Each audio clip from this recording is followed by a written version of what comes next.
NU sekali saya. Orang Madura kan agamanya bukan Islam, agamanya NU. saya salah satu pemeluk NU.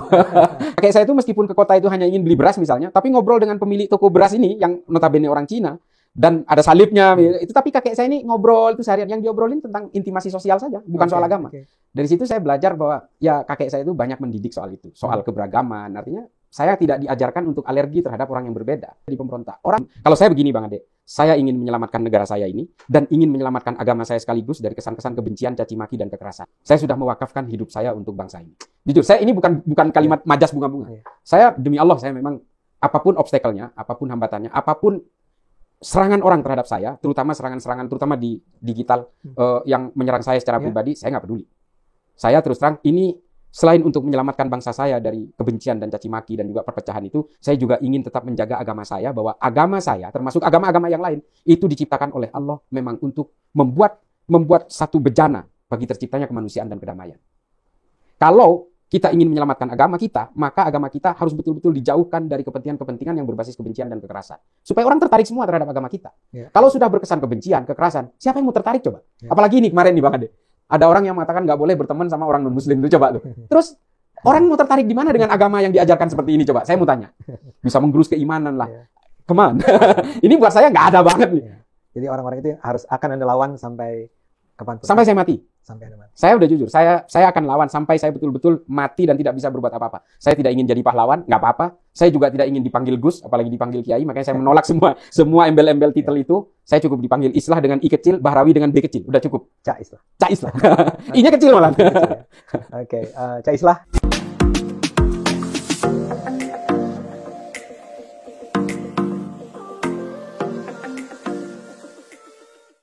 Ada sebuah penelitian yang menggemparkan dunia. Apa itu penelitiannya?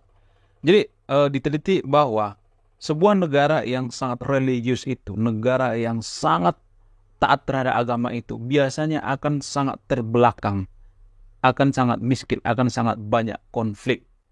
Jadi penelitian ini mengambil sampel dari negara-negara maju seperti negara-negara Skandinavia misalnya, Finlandia, Norwegia, Swiss dan lain sebagainya.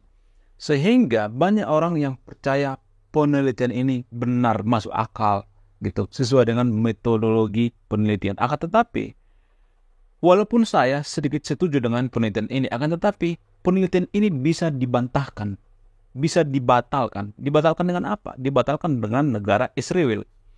Jadi penelitian ini mengatakan bahwa semua negara yang sangat religius itu biasanya terbelakang, miskin, konflik, ribut di mana-mana. Akan tetapi dibantahkan dengan apa? Dibantahkan dengan Israel. Israel itu kan negara yang sangat religius. Bahkan Israel itu ya, saking religiusnya, bahkan tanah sekalipun bisa diklaim itu adalah tanah bagian daripada agama.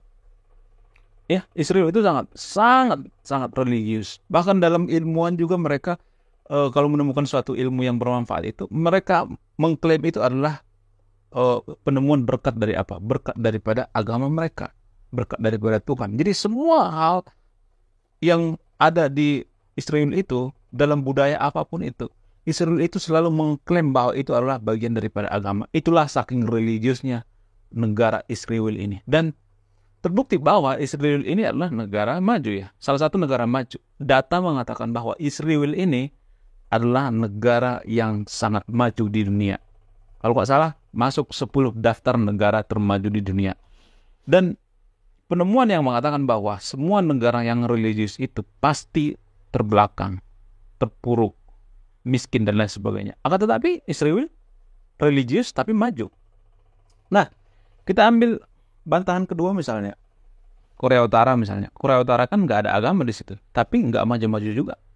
Nah, setelah saya meneliti dan memahami, ternyata penemuan yang mengatakan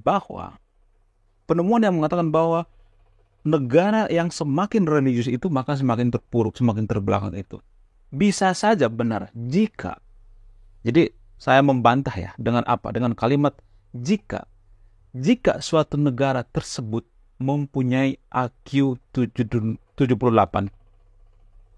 Jadi gini guys, mohon maaf ya bagi warga Konoha yang nonton video ini, saya mengatakan IQ78. Kemarin saya diomelin gitu. Kenapa sih kamu sering mengatakan IQ78? Emang faktanya seperti itu, warga Konoha, menurut penelitian? Tidak ada satupun negara, menurut penelitian, tidak ada satupun negara yang maju di dunia ini yang IQ-nya itu rata-rata 78. Nggak ada coba. Coba dan tersahabat yang nonton video ini, ada nggak negara di dunia ini, negara yang maju, tapi rata-rata IQ-nya 78? Bisa aja penelitian ini benar, negara yang religius semakin terbelakang. Karena dipengaruhi dari apa? Dipengaruhi daripada rata-rata IQ. IQ itu sangat berpengaruh kepada kemajuan satu bangsa. Buktinya apa? Nggak ada satupun negara maju di dunia ini yang IQ rata-ratanya 78. Nggak ada.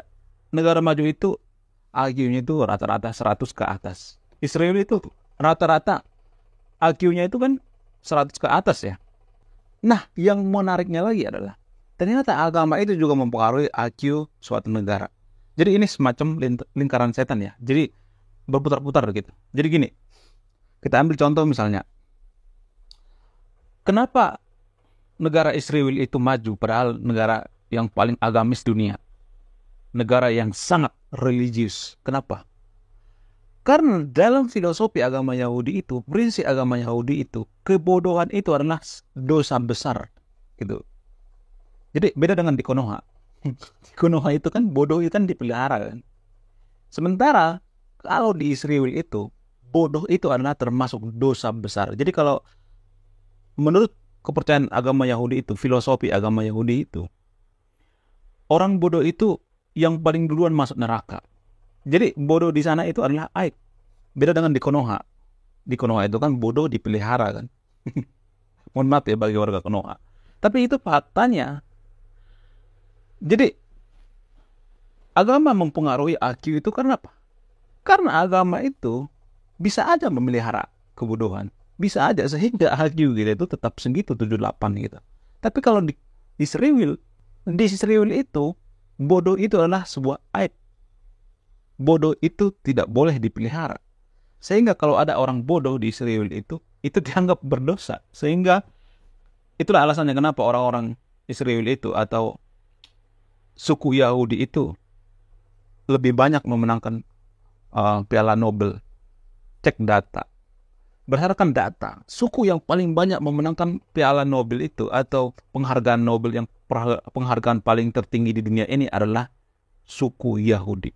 Itu fakta, itu data. Ini dipengaruhi dari apa? Apakah mereka dikaruniai oleh Tuhan? Apakah mereka itu diberkati oleh Tuhan? Saya juga tidak membantah itu. Akan tetapi kalau kita meneliti secara sains, ini pengaruh dari apa? Pengaruh daripada filosofi, prinsip, tradisi dalam beragama mereka itu. Kebodohan itu adalah sesuatu yang aib. Jadi orang yang paling duluan masuk neraka itu adalah orang bodoh dalam agama Yahudi ya. Itulah alasannya kenapa orang Yahudi itu maju. Dalam agama Yahudi juga, iptek atau teknologi dengan agama itu tidak dipisah. Jadi mereka berpikir atau berprinsip bahwa ketika kita menciptakan teknologi itu untuk kemaslahatan umat manusia, itu adalah ibadah kita kepada Tuhan. Sehingga orang-orang Israel atau orang-orang Israel itu banyak yang jadi penemu atau ilmuwan. Karena mereka berprinsip bahwa penemuan mereka itu adalah bagian daripada ibadah kita kepada Tuhan. Jadi sehingga Israel ini lain daripada negara lain gitu. Agak lain. Kenapa agak lain? Karena Israel ini segala sesuatu apapun itu dihubung-hubungkan dengan agama. Penemuan apapun itu dihubungkan dengan agama. Sehingga mereka banyak melulukan penemu-penemu. Kalau kita mundur sedikit misalnya ke Konoha misalnya. Lalu Konoha kenapa nggak maju? Apa masalahnya? Kenapa IQ Konoha itu tetap di 78 gitu? Nggak pernah sejarahnya IQ Konoha itu dari dulu itu jadi 100, nggak pernah gitu.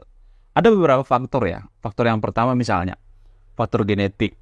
Terus yang kedua misalnya asupan gizi. Dan yang terakhir ada faktor dari agama juga. Yang benar rumit. Masa agama mempengaruhi IQ seseorang? Iya benar.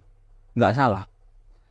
Apa yang mempengaruhi IQ seseorang itu berdasarkan pengaruh daripada agama? Contoh misalnya. Di Konoha itu ya. Sangat sering saya mendengar ya. Bahkan ini prinsip beragama di Konoha. Gak usah lu mikirin iptek, teknologi, belajar fisika, belajar psikologi, belajar antropolog dan lain sebagainya, belajar filsafat. Itu kan nggak ditanya sama malaikat nanti di surga. Ngapain sih lu belajar iptek? Itu kan nggak ditanya sama malaikat. Jadi peristiwa semacam ini yang bikin IQ kita drop gitu. Dari 100 ke 78. Drop. Ya kenapa drop? Saya juga tidak menyangkal bahwa kita tidak memikirkan akhirat ya. Tapi kalau kita memikirkan akhirat, terlalu memikirkan akhirat, walaupun akhirat itu masih dipertanyakan gitu, belum ada yang memastikan bahwa akhirat itu ada, belum ada orang yang datang ke akhirat terus memberikan kesaksian, nggak ada. Justru orang Barat itu berprinsip, akhirat itu kita ciptakan di dunia. Dengan apa? Dengan menciptakan kedamaian. Tapi Konoha kan selalu berorientasi kepada akhirat. Sehingga tanggung jawabnya di dunia itu ditinggalkan.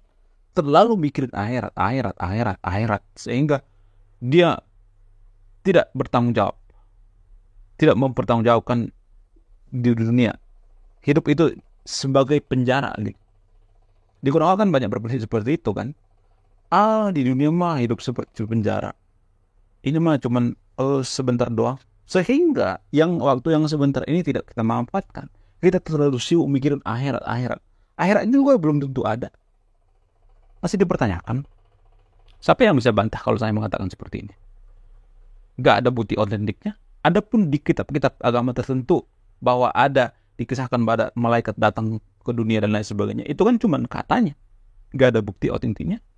Siapa saksinya? Berapa orang yang melihat? Gak ada kan? Jadi ini yang bikin negara kita semakin terpuruk gitu. Kita tuh selalu berorientasi kepada akhirat. Sehingga IQ kita tuh drop. Kita ketinggalan dalam teknologi, iptek. Kita tergantung sama Barat. Di semua hal kita tergantung sama Barat. Tergantung sama negara lain. Karena apa? Karena dipengaruhi. Udah mah IQ-nya, genetiknya nggak bagus. Maksudnya IQ kan dipengaruhi daripada genetik ya. Terus gizinya juga, asupan gizinya juga nggak bagus. Ditambah lagi agama memperburuk. Jadi inilah yang bikin Konoha itu IQ-nya itu berputar-putar di situ terus. Ketika saya mengatakan seperti ini, banyak yang ngomelin saya ya. Apa sih hubungan agama dengan kemajuan suatu bangsa itu? Nah, ini nih. Ini yang sering logical fallacy ya, yang saya sering dengar di Konoha ya. Agama itu mempengaruhi kemajuan suatu bangsa. Kenapa? Karena banyak keputusan kita sehari-hari berdasarkan aturan agama. Mulai dari hukum agama, cara hidup, cara makan, semua perilaku kita dipengaruhi oleh agama. Sehingga agama itu secara tidak langsung mempengaruhi kemajuan suatu bangsa. Kan di Konoha kan rata-rata orang beragama ya. Jadi aturan daripada agama itu inilah pedoman kita sehari-hari, pedoman hidup kita sehari-hari, tiap individu warga Konoha. Sehingga ini mempengaruhi kemajuan satu bangsa. Ini mempengaruhi pola pikir. Agama itu mempengaruhi pola pikir. Pola pikir itu mempengaruhi kemajuan suatu bangsa. Jadi kalau bangsa itu tidak maju, itu artinya ada yang salah dengan cara berpikir kita. Iya kan? Kalau cara berpikir kita benar, pasti Konoha maju. Mungkin yang tersahabat yang nonton video ini berpikir, ngapain sih maju? Negara maju kan banyak masalah segala macam, nggak bahagia. Emang Konoha sekarang bahagia? Semua orang bahagia? Nggak juga. Iya kan? Jadi kita tuh selalu banyak alasan gitu. Negara maju mau tuh nggak bahagia. Padahal semboyan gaya itu 2024 emas. Berarti kalau semboyan gaya itu 2045 emas itu berarti hanya angan-angan doang kan, gak bakal terwujud. Kalau kita berpikirnya seperti ini terus, nih potong kuku saya. 2045 itu Indonesia nggak bakal maju, Konoha nggak bakal maju, nggak bakal. 20 besar juga nggak masuk, 50 besar juga nggak masuk, nggak bakalan ada itu. Kalau ini tidak dibongkar semuanya, dirubah semuanya, ini harus dibongkar semuanya, termasuk masalah agama juga. Ada prinsip-prinsip agama di Konoha, tradisi ya, bukan agama yang saya salahkan. Tradisi agama itu bisa menurunkan IQ. Apa sih kamu belajar iptek? Buat apa itu? Nanti kan dia ditanya sama malaikat. Nah, ini yang bikin drop IQ itu drop berapa digit. Jadi tradisi dalam beragama ini harus bertanggung jawab meningkatkan IQ. Harus seperti yang saya katakan tadi itu di Israel itu, kebodohan itu adalah sebuah aib. Tapi kalau di Konoha kan kebodohan itu dipelihara ya.